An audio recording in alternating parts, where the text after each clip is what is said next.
tough questions, new insights, diverse perspectives. Welcome to Questions of the Day with Fanuel Muindi.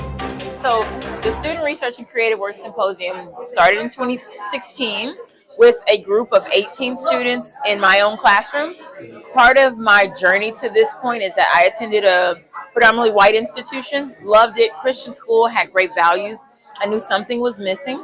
In that time, I was able to do some projects with faculty members, but I didn't know that there was more. And so after going to that institution, I was able to get to an HBCU, the Howard University.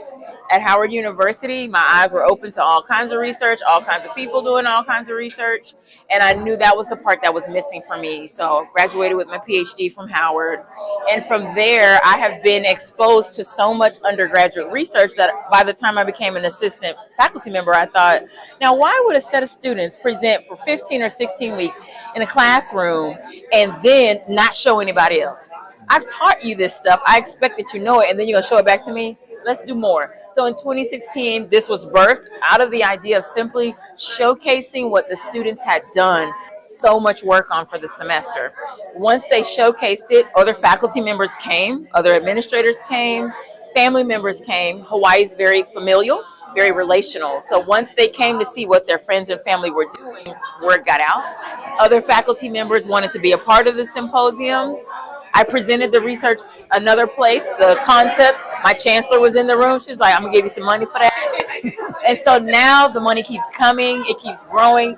This event that we're into today, think of it, 50, 60 more people presenting, and it's a bustling room of people sharing their research on various topics, not just STEM, business, public administration, mathematics, what else do we have? History and creative media. So this has become one of the most interdisciplinary activities on our campus, which allows students to see not only themselves presenting, but other forms of research that they might not have been thinking about. So I've been very fortunate to not let this type of event for our campus fall.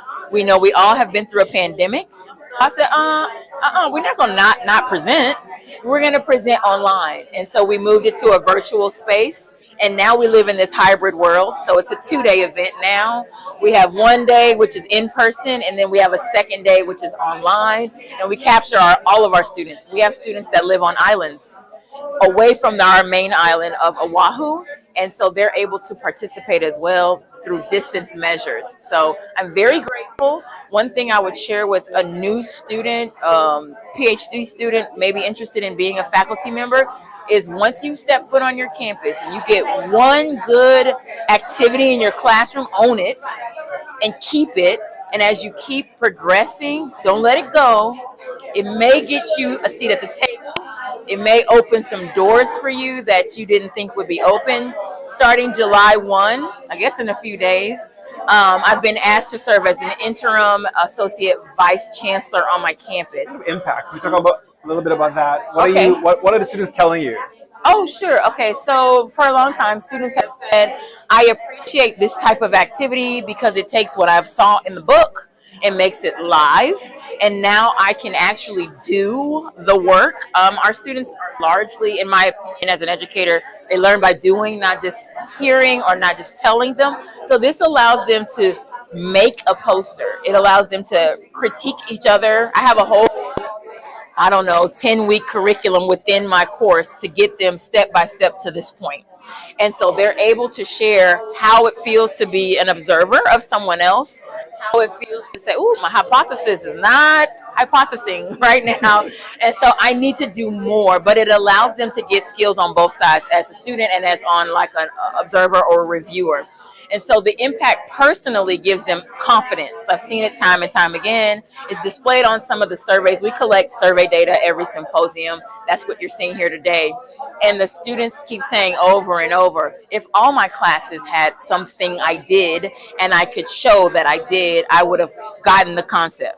But every class is not built like that. We're working on it. More faculty members are saying, how can I get my history of historical knowledge, how can I get that in the symposium? And I'm like, let's talk story, which is like a meeting. and let's figure that out. And so we'll try to extract those kind of assignments that then can be displayed in the symposium. And then ultimately students just say, you know, now that I've done this, maybe I could be a graduate student. Maybe I can ask somebody to help me with an application. Never thought I would go to graduate school. I participated in this. I did a presentation, oral, poster, or even roundtable, and now I feel a lot more confident. Another thing I will share with aspiring academics is that once you get that one project that you love and that people are saying, oh yeah, Kamania does that on campus, because that's what they did to me, I would then say, do not forget to pair that project with whatever the strategic plan is on your campus. So nobody reads these things, only administrators and people doing assessment. If you take the time, it's listed right here, if you take the time to say, oh, I read the strategic plan and what I do in my classroom fits item number 2, it supports dynamic learning, then they start to look at you a little different. And they'll say, oh, she cares or he cares about what we're doing on our campus, and the work that they're doing has longevity for our students. So even if I'm not here as of tomorrow, this work will stand for future generations of students, a faculty member, and our campus. What I'd like to do as I move into administration, at least, is to take this and make it a leadership opportunity for faculty, leadership development on our campus.